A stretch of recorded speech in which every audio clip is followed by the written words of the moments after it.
And welcome back to the Livingston Parish News Weekly Show. My name is McHugh David, publisher and editor of the news. Appreciate you joining us today. Again, this is round two with Mr. Garry Frog Talbert. He is the parish councilman from District 2 that represents the Watson area. Good morning, sir. How are you? I'm great. Good. We are talking now. First, we talked about procurement. If you missed that one, you can find it at www.livingstonparishnews.com/podcast. This time, we are talking about the Morningside at Juban Lakes project. A multi-tier kind of deal, lots going on here. But one of the concerns from the parish council that started with a phone call from an EBR parish councilman actually is about a tax exemption that they are applying for through the Capital Area Finance Authority. And Mr. Talbert, we're going to let you take it away right there from that phone call that you received. Yeah, Trey Welch reached out to us, to the parish council, and I called Trey back and we talked. He wanted to know, did we know about it? Did we understand what was going on? He thought it was unusual that they were voting on, something in Livingston Parish when he saw the introduction. So we did a little research and found out that, a few years ago, the legislature kind of expanded the Capital Area Finance Authority. Actually, they changed the name, expanded the area of which they work to a 9-parish area surrounding EBR, and but left the Metro Council as the beneficiary, the governing authority of that new expanded area. And I understand kind of why they did it, because if there ever was any financial problem at CAFA, then EBR would ultimately be responsible. They would take it over. But what it did, it allowed them to make decisions in other parishes based on representing people that they weren't elected to represent. Basically what's happened here is that that group at Juban Lakes has done a memorandum of understanding with the Capital Area Finance Authority, and they've asked the EBR to approve what is called a pilot, which is payment in lieu of taxes. Currently on that little tract of land, because it's agriculture or forestry or whatever, we're collecting about $101.43 a year. Undeveloped raw land. Not unusual, within the parish. However, they're thinking about, they're planning on putting an $11 million apartment complex on it and continuing to pay us $101 and some change annually over a 20-year period. Well, I talked to the assessor, Jeff Taylor. He's like, look, we could be between $120 and $150, $1,000 a year annually that we're giving up in property taxes. Not to mention that because CAFA is a governmental entity, they're sales tax exempt. Right. So there would be no sales tax collected on that $11 million project. I don't know what portion of that's hard goods and what portion of it's labor. But the lumber and the bricks and the mortar and the cement and the electrical wire and all that stuff would be exempt from state and local sales tax. So, granted, it'd be great to have an apartment complex, but we as a parish struggle within our budget. If you think about it, since we've been in office, there have been 0 new taxes approved. They've renewed existing taxes on the books. Right. But nothing new, nothing has been approved. So, our constituents have spoken to us loud and clear. No more taxes. Live within the means that you have. Well, guess what? We can't miss out on $120,000 to $150,000 a year and continue for the school board to educate, the people that would live there, the sheriff's office to, police and provide, law enforcement for those people, for the parish to maintain the infrastructure, improve infrastructure. So, ultimately, the assessor's going to miss out, council on aging's going to miss out, the health unit's going to miss out. We can go down the list right. of people who will not get the revenue that or is afforded to them under their millages if this project moves forward. The parish council supported the project as a business entity. Mm-hmm. We are not in favor of the project as a pilot. So, we passed a resolution, sent it to the EBR Metro Council. The sheriff, Jason Ard, wrote a letter, which I took to the Metro Council for him. I think he mailed it. I brought it to the meeting. The school board passed a resolution, basically like ours. They said, we don't have a problem with the project. We have a problem with the funding.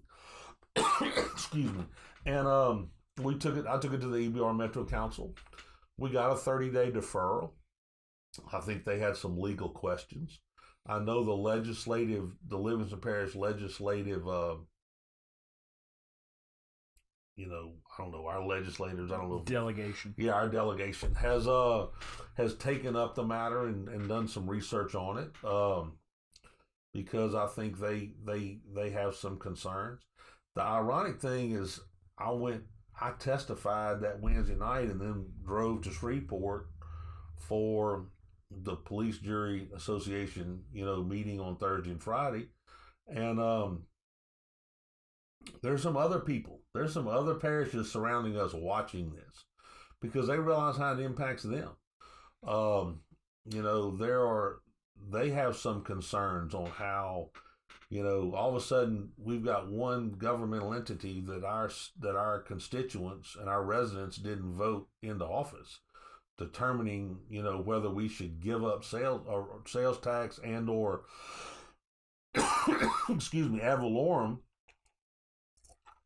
or property tax revenue, for what they perceive we might need, within our parish. So it'll be interesting to see how this moves forward. I did meet with, I've talked to several EBR councilmen, went and met with one last week.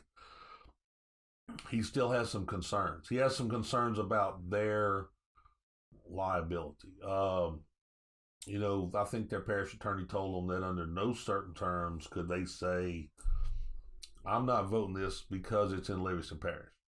Because clearly the legislature made them the governing authority. So you can't use that as an excuse. However, they do feel that because the Livingston asked them not to support it, that kind of grants them some grounds to vote against it. There's an item on the agenda for tomorrow night to ask the Attorney General whether this is constitutional, that EBR can actually do this.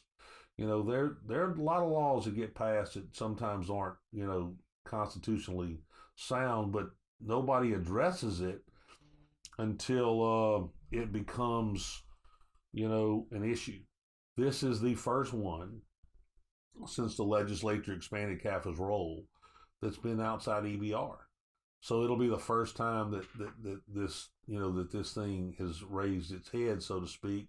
So that's why I think there's been no challenge to the constitutionality of that law prior. But we're going to ask the Attorney General to weigh in and give us an opinion. I'm going to probably go back and speak at EBR because we probably won't have an Attorney General opinion by then, to ask for another deferral until we get something from the AG's office. And if we have a bill filed in the legislature by then, maybe we can get it deferred until we get some resolution within the legislature. I don't have a problem with the program.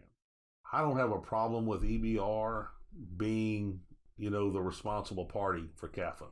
I do think, though, that the legislation needs to be addressed, similar to the ITEP that had been, that the parish needs to, kind of coalesce or confirm that they're interested in having this move forward. I think that the three largest taxing entities in the parish, being the parish government, school board, and the sheriff's office, probably need to, as ITEP rules had been amended, allow to them to, say grace over it, say they're in favor of it, and then the EBR can move forward and do what they need to do. But for the East Baton Rouge Parish Metropolitan Council to be able to make a decision that affects the residents of Livingston Parish and their tax base and their budget without being elected by them, I think is a problem. So I think that, I think everybody kind of understands there's a problem. I think the councilman I spoke to the other day who said, if I was in your shoes, I would be doing exactly what you're doing, is more concerned about, I don't want to open my parish up for, a legal battle. So, I mean, he's being prudent in what he wants to do, and I've got to appreciate that. And so we're just going to, as a council, move forward on what ideas we have. I asked the AG, have the legislature try to address it, and then probably try to defer until, we can get the project, get the rules straightened out, and then let's move forward. So, and I appreciate you kind of wrapping that up in a bow. So, you were contacted. It's kind of gone through this process. I want to talk about a couple of, tangible things that are sort of on the outside looking in. One is, a big concern with something like this was its location. It's on Buddy Ellis, right, which is a problem. It's currently part of the MPO program. It's getting an overlay. It's getting widened. That has taken a while for a lot of different reasons. But, for these folks, or for these, I guess you could say, contractors and the buildings itself, people would be managed it not paying in to the property tax, which is part of the road program, was a problem for y'all as well. Yeah, absolutely. I mean, that's the issue. They're going to they're probably going to the area of the parish that's growing the fastest. You know what I'm talking about? That has tremendous infrastructure problems, and want to pass on the tax base that's gonna, help us solve some of these problems in the future. Let's face it, the road program gets 5 mils, on property taxes, but they get 0.75% sales tax. So to think that, an $11 million project could be exempt from sales tax, is a big hit, to the road program and the funds that drive the road program. So yeah, that was it. I mean, look, they came to us initially for a waiver because they said it's going to be 55 and older and they don't need as many parking spots, and we granted that. Mm-hmm. Then they came back and wanted to flip it to a different spot, and a change in the parking lot thing. And we were fine with that. We didn't have an issue with that. We're not trying to kill the project. Our issue is solely, with the funding. I was kind of questioned in Baton Rouge, kind of chastised by the, a member of the EBR council, like, y'all don't have a housing authority. I'm like, your parish is different than ours. I used the red and blue correlation, and she acted like she was confused. But, we watched these returns on some of these caucuses and primaries. Red's Republican, blue's Democrat. It's pretty easy. It's kind of understood. But there's a philosophical difference about, between, Democrats and Republicans about who takes care of who. Mm-hmm. You know what I'm saying? And so, clearly Livingston Parish is a strongly red Republican parish. You can look at the last presidential elections, last gubernatorial races. Look at who's running and being elected. Mm-hmm. If you don't have an R behind your name in Livingston Parish, whether you're a true Republican or a rhino, it doesn't really matter. Right. You're probably not gonna get elected. And so, we're strongly philosophical, along those lines. So we're really not in favor of government, telling us what we're gonna do and then implying that we're gonna take care of somebody else's problem. We think we should take care of our own and use our dollars, to our benefit. And that was, I guess I kind of offended her a little bit when I, said that. But, I was just trying to make a philosophical point with, you come from a different philosophical region than I come from. So for you to vote on something that affects my constituents doesn't sit well with me. Right. So, and in talking about that as well, and sort of backing up to the 55 and older, There was a secondary concern there as well. First and foremost, Tracy Girlinghouse brought up that the Memorandum of Understanding did not specify 55 and older. It specified low to moderate income. Now, of course, that's governmental language and a little bit of jargon there.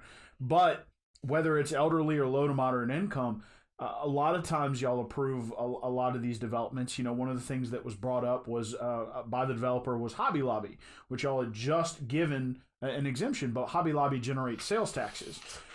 And it's a little different. The obviously. Hobby Lobby deal was a little different in the fact that all we did from Hobby Lobby was say that you are not responsible for the shortfalls of the CDD. We didn't give up sales tax revenue. We didn't give up property tax revenue. We gave up the ability of the CDD, if there was a shortfall, to assess Hobby Lobby their share. Basically that assessment has been left to the original development, which is owned by the developer. Once he has an out parcel, those out parcels have pretty much been exempted at the request of the developer. So it is a little bit different thing. Talking about the development, the senior development. I don't think people understand, but I don't think that about, if my understanding is correct, that about 20% of that development has to be low income, to qualify under the guise of the Memorandum of Understanding. Now, we gave a waiver based on it was going to be 55 and older. However, when the map went to planning, after the last council meeting, the parking lots on the map didn't match what we had granted on the waiver. So it's back on the agenda. There's been a couple disturbing comments made by the developer in public meetings that without this funding mechanism, this project's not viable. So when the item comes up Thursday night before the council, to match the waiver with the number of parking spots and the number of units, I'm going to try to tie that waiver to the public trust, meaning that the only way this project, according to the developer, is going to move forward is if that land's put in the public trust, those apartments put in the public trust, and CAFA is the owner of them. So we're going to try to tie that waiver to the public trust. What I do not want to have is an apartment complex approved, short 100 parking spots or better. You know what I'm talking about? Mm-hmm. And then the funding for the senior development not come down, and they decide to make a regular apartment complex out of it. So we're going to try to tie that waiver back to the public trust to ensure that the only way that waiver on the parking spots is approved is if it's definitely a 55 and over project. So, again, Mr. Garry Frog Talbert joining us, talking about the saga that's coming out of Morningside at Juban Lakes, which is a pilot-type program, which is payment in lieu of taxes, sort of a financial disagreement with the project, currently working through the East Baton Rouge Parish Council, which is the governing body for CAFA, who would provide. Now, one last deal. One thing that has come up is that CAFA would collect certain administrative duties on this, correct? CAFA would receive a one-time payment of $20,000 first year, and then a $18,750 payment the life of the project. So where Livingston would get nothing, mm-hmm. the Capital Area Finance Authority over what was like a 20 year period would get in the neighborhood of $360,000 or $370,000. So it's kind of an interesting thing that the project's not viable to pay us property tax, but the project's viable to pay CAFA $18,750 a year for 19 years and a $20,000 payment the first year. So, again, a lot of financial concerns surrounding this project. There was a 30-day delay. It'll be back up in front of the EBR Council in March. looking at legislative action at the state level, also looking for an AG's opinion in the meantime. Again, Mr. Garry Frog Talbert, Councilman for District 2, which is the Watson area, joining us. Thank you, sir, for your time. We appreciate it. Glad to be here. Thank you all for joining us. My name is McHugh David, publisher and editor of the news. Appreciate you joining us for this show, trying to learn everything that's going on at the parish government level. You can check out these podcasts at www.livingstonparishnews.com/podcast or on your favorite podcast platform. We all on Apple Podcasts, Spotify, and Google Play. Please remember that we just did one on procurement, which is a new committee Mr. Talbert is trying to form to try to see where a lot of this recovery money is going as it reaches Livingston Parish. He and I are going to take another quick break, and then we're going to jump into the parish's interaction with FEMA. So come back for that.